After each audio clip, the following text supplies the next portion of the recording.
Savsov nimishqi taxtni savjan qaldırmaydı, savcı qaldırmaydı. Belki savpiyi qaldırdı. Yürek berip saqlab etkendan keyin filmning davomini ko'ring. Uchbalchaligini ko'rgan nurg'un do'stlar bilamiz. Savsov o'lish oldida taxtni savpiyi qaldırdı. Amaliyotda savjanninki alam ma'rif nayt kuchli, urush qilishga nayt mayli. Nayt kuchli sanog'in deyishga bo'ladi. Savjininki qalam ma'rif nayt kuchli. Nurg'unlagan yaxshi nazmlarni, maqollarni yoza oladi, boshqalarni qoyil qila oladi. Hem savcang bilan savcı her ikilisi vazir uzaranınki e'tirof qilishiga ve alqishiga erishgan deyishga bo'ladi. Undaqda savsov nimishqa bu ikkisini tayinlamay savpiyni tayinlaydi. Demak, savpiyninki birdan bir ortiqchilik nima degan vaqtda dal savsovga o'xshaydi.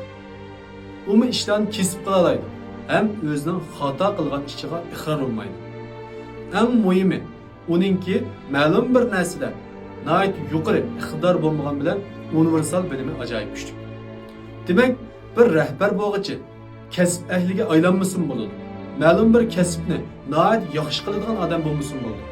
Ammo har qanday kesipni tushunadigan va odamni tushunadigan bir universal iqtidorni o'zida hozirlash kerak.